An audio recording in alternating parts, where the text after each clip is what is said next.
What is up, my wonderful, beautiful people of the internet? Today I am doing a wrap-up of mostly these books I read in May, but I'm also going to show you some of the books that I read in April and haven't gotten a chance to talk about yet. So I'm going to show you the books in April first, and then I'm going to talk to you about some of the highlights of the books that I read in May.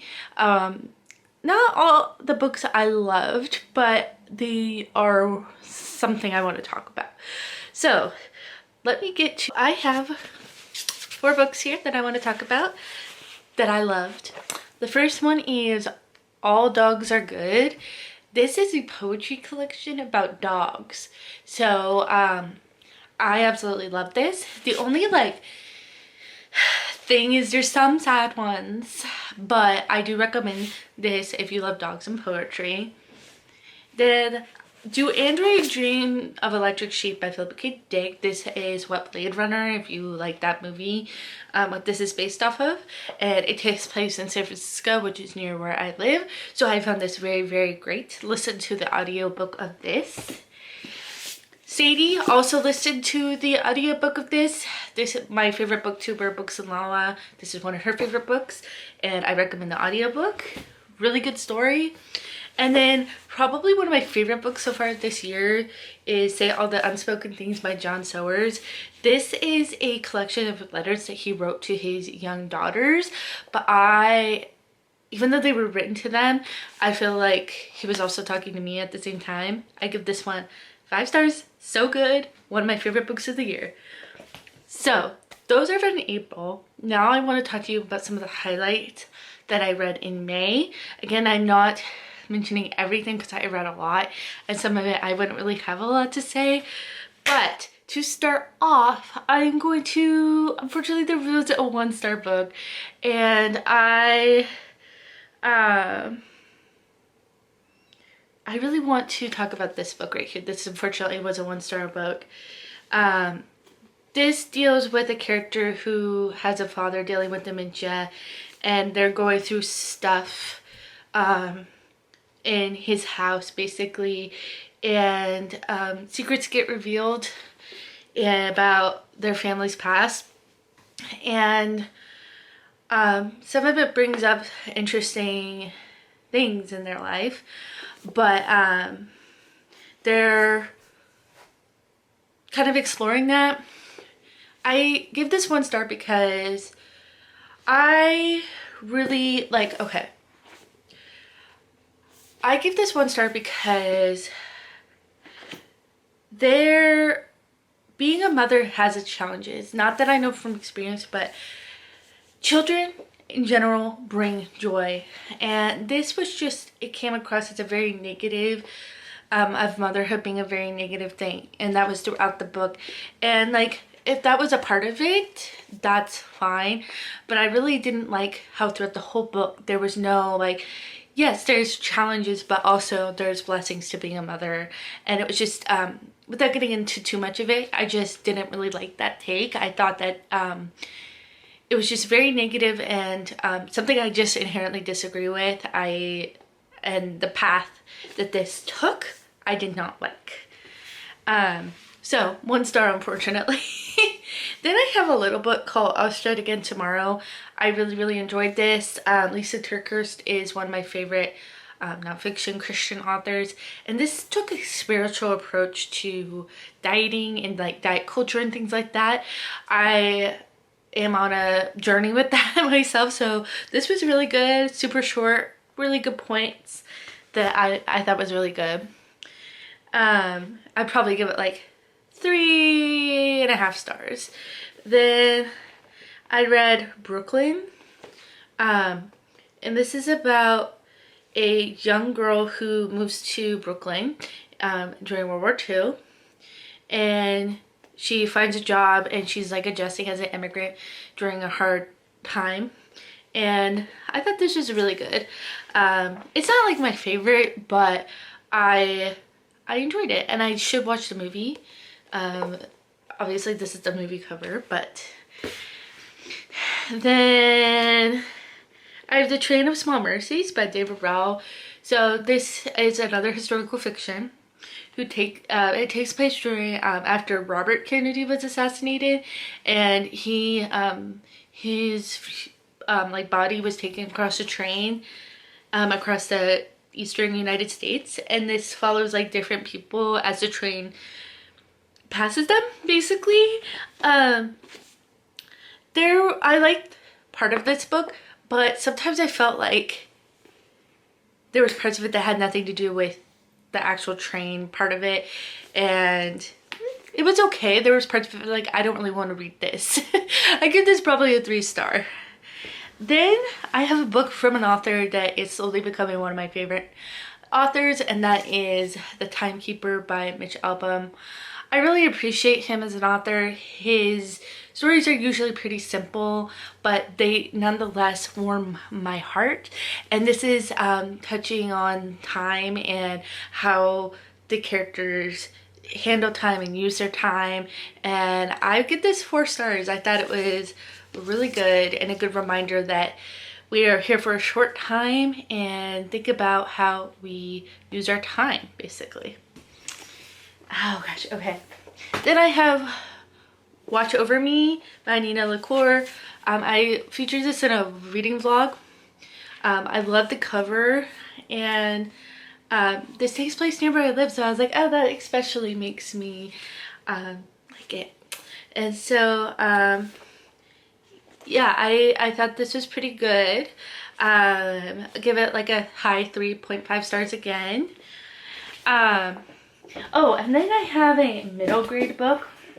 I'm trying to sort through this. I have a middle grade book, a book called Wander. This was okay. I give it like 2.75. It was hard for me to get into.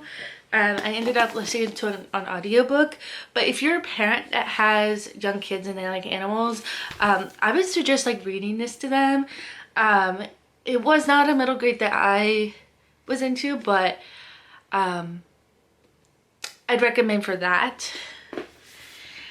Then I read this interesting book called The Gurkha and the Lord of Tuesday, which is kind of hard to explain, so I'm not even gonna try. I will not lie, the size and the cover, like the colors, and just, yeah, it made me want to buy it. And I got this at one of my favorite bookshops ever in Durham, North Carolina, and I think one of them recommended this to me, I think. But the author is from Bangladesh, so I read an author from another country, so that's cool. That was like a sci-fi book, and it was kind of like, I just kind of went along for the ride. Then I have a Christian nonfiction book called Defy, Who Says God Says You Are. This is written by the 2 brothers that wrote Overcomer, and this is just like, was a really good book of reminders that of different aspects of Christian life, and I really recommend like reading this if you're, you know, needing a reminder that God loves you and he cares about you. Then, I mean, obviously read the Bible, but also I think this is just a really good, like there's different categories and like different parts of the book that touch on different topics, so I recommend this. Then I'm getting down to the last 4 books.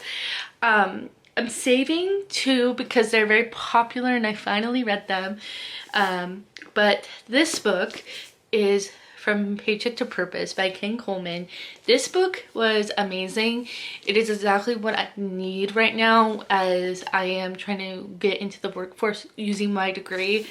And I will tell you, this is one of the books, like if you flip through it, I have highlighted so much.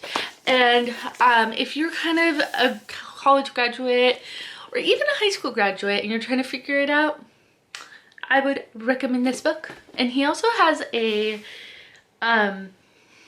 radio show that I'm going to definitely check out now that I've read his book.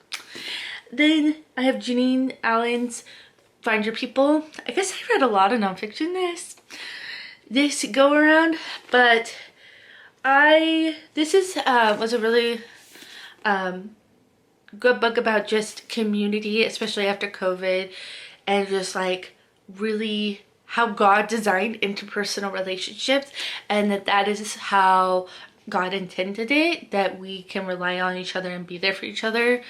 This book was just a great reminder. That's a theme. Then the second to last book that I have is a book that was super popular. I worked at the bookstore. Actually, both of the ones I'm about to show you were super popular. The first one was Hidden Valley Road by Robert Colclough. Now, a criticism I just want to like address about this book is there were some people that thought there was some stigmatization of schizophrenia. If you do not know, this is about a family that had pretty much most of their family had schizophrenia.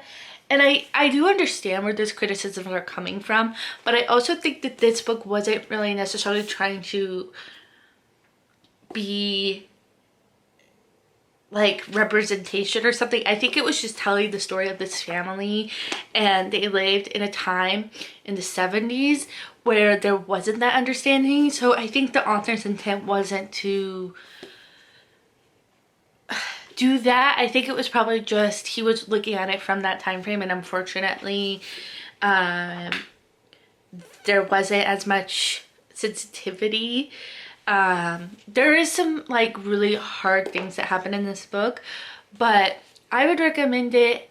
There's interesting conversations towards the second half about like genetics and what role genetics played in like specifically schizophrenia, but also just mental health in general. So I would honestly recommend this book. And the last one I have to say, finally read, and that is Where the Crawdads Sang by Dilly Owens. Super excited. I love this book. I gave it 4 out of 5 stars. Listened to it on audio, which was also really great.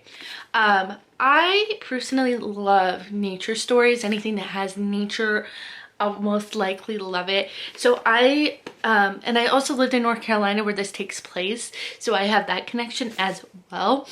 I did not feel bothered by like the meandering and the nature. That I love that, and the characters and just the themes throughout this book. So glad I read this. I understand the hype. I get it. I understand. And this was the last book in this wrap up. I might be filming a books I want to read video soon, but I will let you know. And have a great, wonderful day, and I'll talk to you soon. Bye.